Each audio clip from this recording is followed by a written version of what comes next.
Her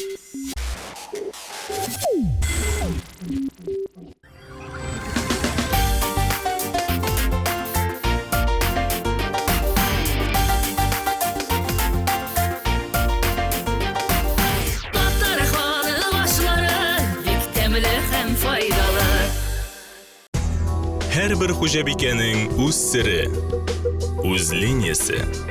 Garmoniyada bo'l. Yoqtiliqqa umtul. Palitra bilan o'yna. Yangilik izla. O'z liniyangni sayla. Traditsiyalarni saqla. Ko'kmara, ishonchli, sifatli, yoqti, turli tusli.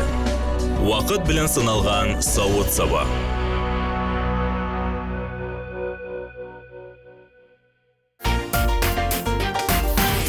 Здравствуйте, дорогие друзья! В эфире кулинарное шоу «Секреты татарской кухни».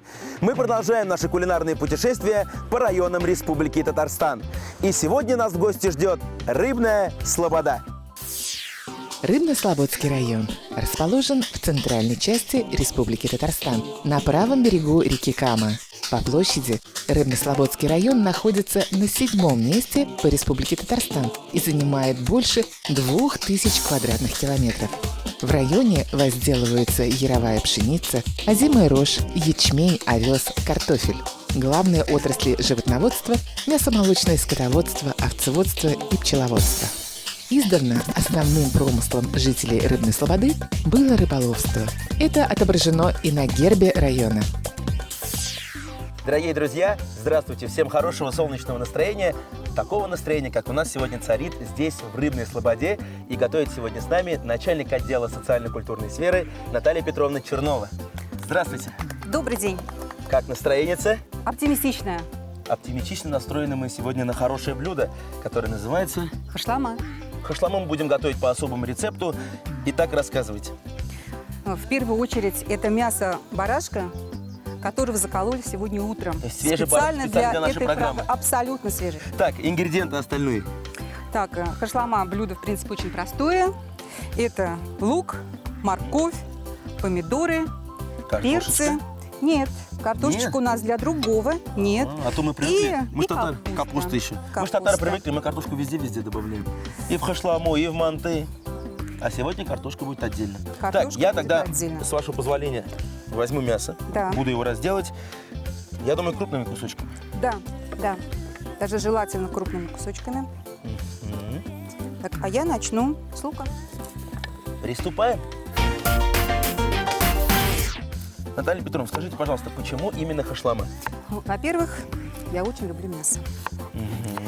Так, кроме того, наш Рыбно-Слободский район, он сельскохозяйственный. И, например, вот в настоящее время в районе имеется 42 фермерских хозяйства. И надо сказать, что этим занимаются многие молодые семьи, где как раз разводят крупнорогатый скот. Занимается этим успешно? Успешно, потому что не только молочные породы, но и мясные. И у нас в настоящее время уже функционирует мясокомбинат «Русский мрамор» по заготовке мраморного мяса. И известно, что это наше мясо в специальных упаковках, вакуумных упаковках. Его уже знают во всей России. Нет, мы же привыкли, что мраморная говядина, например, поставляется из Америки, там, из других стран. А это здесь наша, татарстанская. Да. И это в нашем Рыбно-Слободском районе. Наш Рыбно-Слободский район – это край древних легенд, край булгарских времен. И поэтому есть такая легенда, что наш Зиланд, Аждаха. Кстати, кто не знает, он на самом деле был двуголовый. И одна его голова ела цветочки, а вторая девушек. Он решил полетать, оставил свое озеро Каба, решил полетать. Прилетел к вам в гости? Конечно, решил полетать над поселениями и поискать цветочки и девушек. Но когда он прилетел в Балык-Бестесе, наш район, и он на берегу красавицы Камы, увидел много-много цветов и много чудных, красивых девушек. И сразу вопрос. И девушки, и цветочки, но они готовили хашламу с бараниной, с И мясом. дали ему попробовать? Ну, конечно. И он остался? Ну, конечно. И поэтому Аждаха на самом деле теперь наш, и живет он в Каме.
Наталья Петровна, мясо готово. Кости мы убрали, вот курдючную часть нашего барашка мы оставили для вкуса. Да, конечно. Я готов. Мы продолжаем. Что делать? Морковку. Помидорки, морковку. Морковка, желательно кружочками. И Кружочками? можно крупными. Это мы умеем. Вы вообще сегодня меня спасли. Обычно мне всегда доверяют резать лук. А вы, как начальница, взяли самое ответственное на себя. Продолжаем? Я не плачу. Работа сложная, но я не плачу. Работа сложная, но дороги у вас, я скажу и похвалю на всю республику, шикарные. Вот мы ехали с Казани, повернули в сторону Рыбной Слободы, и такое ощущение, что как будто вот ледовый каток, едем, ни одной кочки. У вас неужели юбилей, что ли, намечается? Откуда такие хорошие дороги? Ну, мне кажется, что руководство нашего района и жители нашего района просто очень заинтересованы в дорогах, потому что всем известно, что дороги – это жизнь. Что дороги – это скорость, дороги – это производство, дороги – это сельское хозяйство. Так, и поэтому Ильхам Кусманович, наш глава, он, как всегда, говорит, что совершенству нет предела. Ну, вот для молодежи, как у вас, Хорошие, чтобы да. вот молодежь не уезжала, например, в Казани, в другие большие города. Даже когда мы ехали на это прекрасное место, вы видели, сколько красивых новых домов построено в Рыбной Слободе.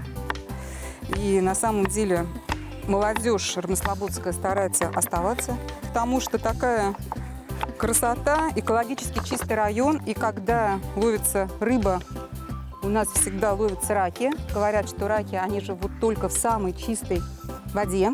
И поэтому сюда приезжает много туристов, потому что даже вот здесь находятся сады триурайские. Там много располагаются и рыбаки, и палатки, потому что места в нашем районе удивительные.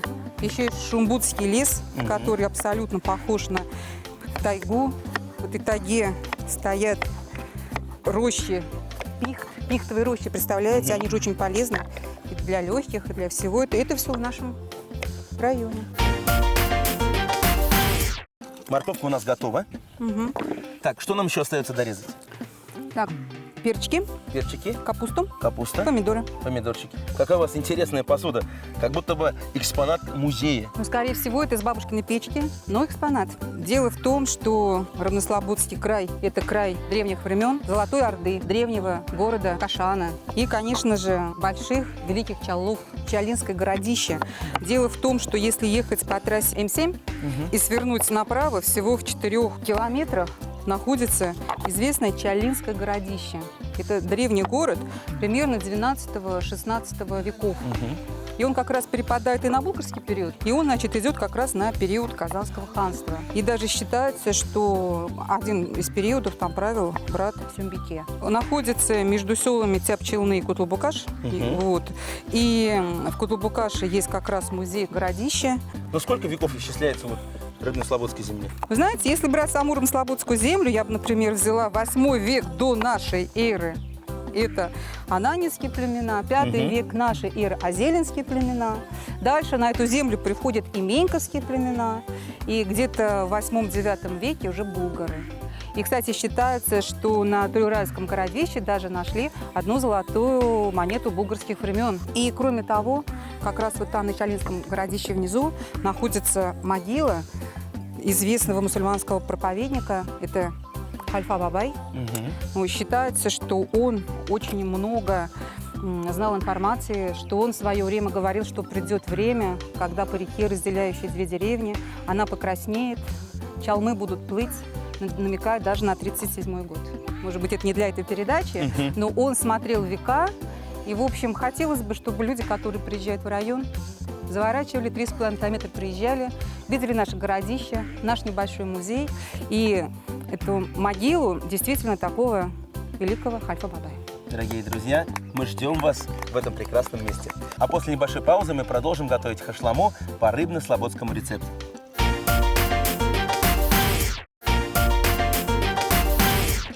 Районный центр, поселок Рыбная Слобода, был основан в конце XVI века по указу царя Бориса Годунова на высоком берегу Камы. Первыми поселенцами стали рыбаки, которые были обязаны ловить рыбу для государя, а также охранять границы. Женщины Рыбной Слободы славились рукоделием. Узоры, создаваемые местными мастерицами, уникальны и самобытны. Рыбнослободское кружево было известно в Москве, в Петербурге. Даже из Европы и Америки приходили заказы. В наше время эти традиции бережно возрождаются. Здравствуйте, дорогие мастерицы. И чем это вы интересным здесь заняты? Расскажите, пожалуйста. Мы плетем кружева. Что за кружева такие заморские или это русские народные? Это русские кружева. Это плетение кружев на коклюшках называется. В Рыбной Слободе был развит кружевной промысел. Свое развитие он получил в начале 17 века. Сюда были в Рыбную Слободу были переселены люди из Новгородской области. И свое развитие оно получило в начале 17 века. Плели в Рыбной Слободе, в таких деревнях, как Рыбная Слобода, село Анатыш и село Полянка. Но где еще в республике, кроме Рыбной Слободы, этим занимаются? Ну, у нас в Рыбной Слободе занимается еще у нас есть во многих районах, наверное, сейчас, потому что этот промысел стал возрождаться. Пожалуйста. Так, давайте я попробую. Вот так перевиваем и сплетаем. Вот Так, так. так, перевиваем. Но, мне кажется, еще пару мастер-классов, и я сплету себе новую тюбетейку. Большое спасибо. Красота неописуемая.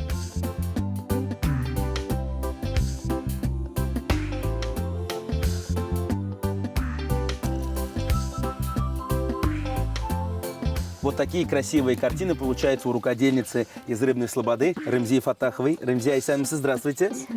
Скажите, пожалуйста, а вот сейчас вы чем заняты? Я делаю панно из кожаной мозаики. Это чисто как бы татарский национальный вид искусства, который зародился только в Казани. В других городах, в других этих республиках, регионах нет этого. Только у нас в Казани зародилась, и она передавалась от поколения к поколению. И вот теперь мы как бы продолжаем это, обучать наших детей, студентов.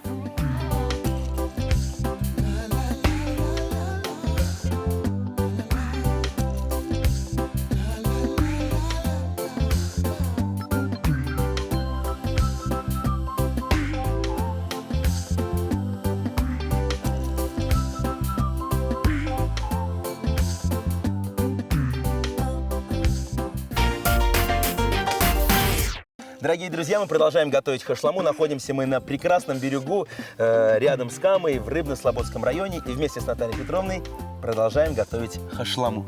Порезали мы кружочками морковь, здесь перец, лук, свежая баранина. К нашему приезду специально остались помидоры И капуста. и капуста. Кстати, я считаю, что вот эта хшлама именно татарская, потому что не только потому, что татары тюркский народ. Иногда спорят, что это за блюдо хашлама. Чье оно среднеазиатское, не факт. Я считаю, что вот в нашей татарской хашламе как раз есть капуста, а не баклажаны, например. Так, помидор режем кружочками. Вот так, да? Да, капусту вначале листочками.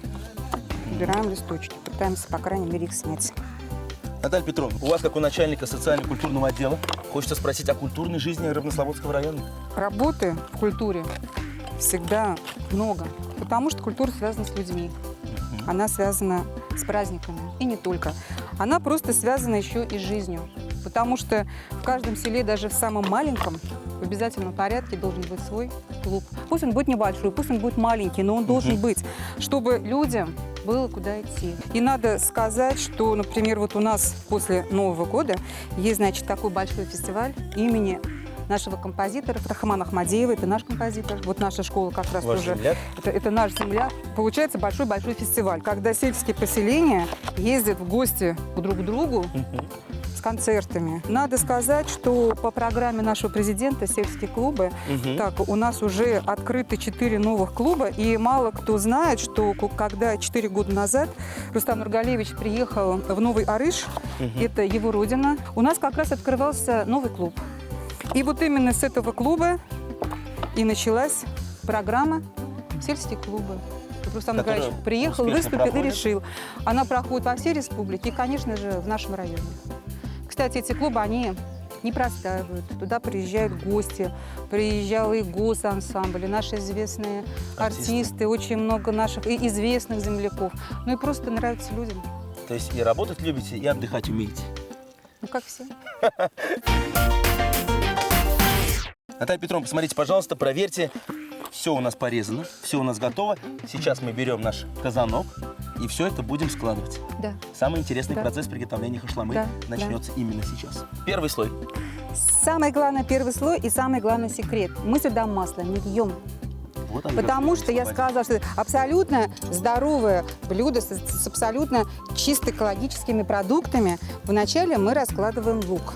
Кстати, вот я предлагаю Одну крупничную часть часть. барашка, где наиболее количество большой жира, мы поставим как раз в серединку.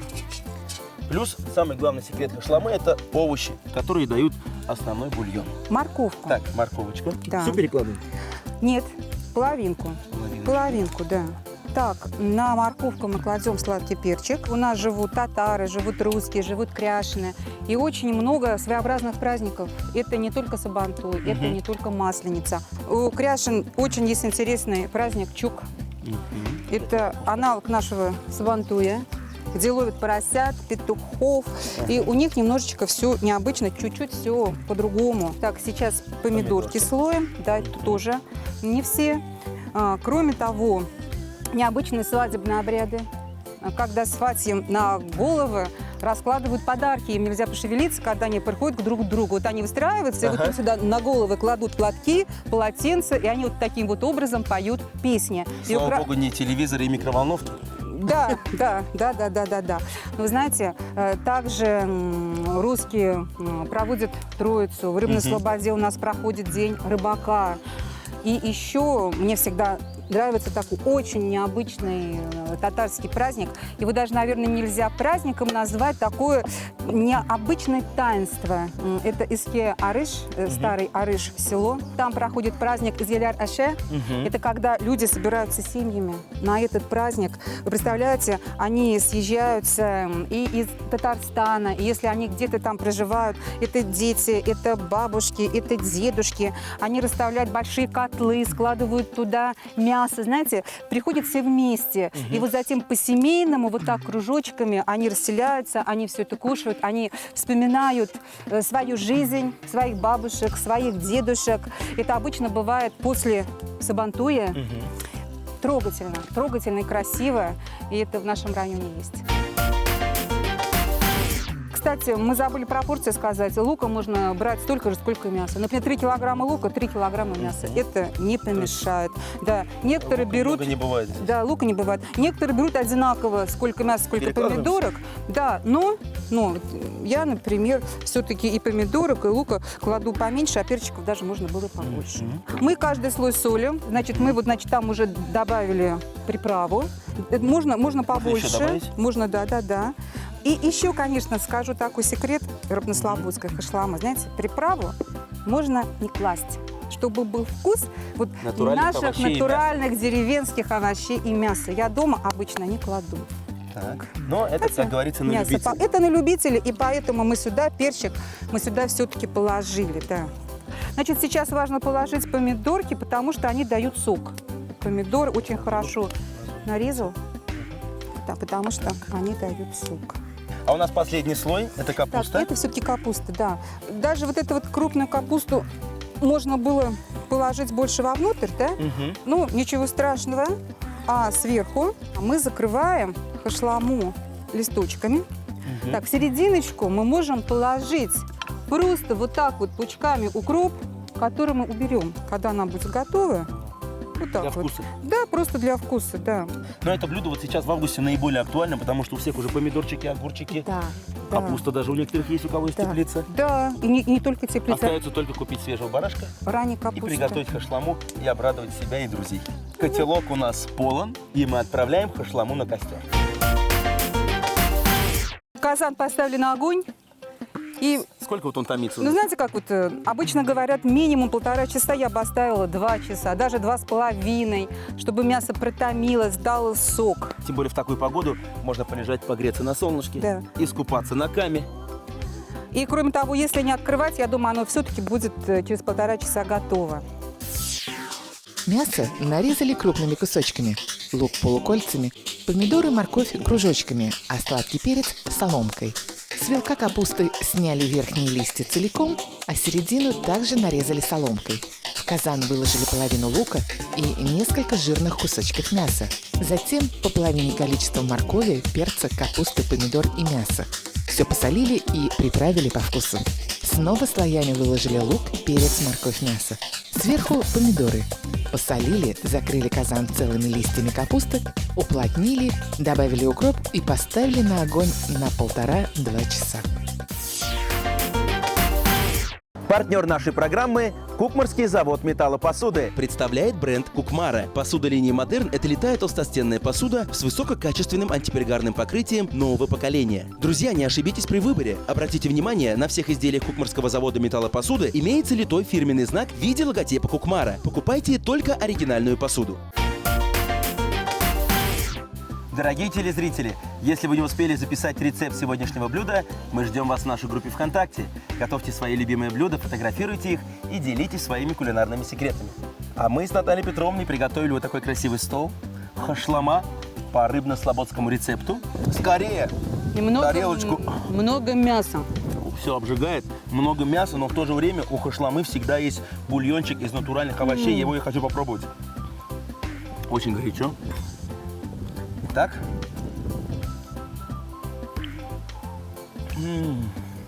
Ну, Наталья Петровна, угодили, порадовали и накормили, как говорится. Спасибо большое. Ваше умение готовить, плюс вот эта атмосфера, берег Камы, солнце, природа, в этом и есть главный рецепт нашего блюда.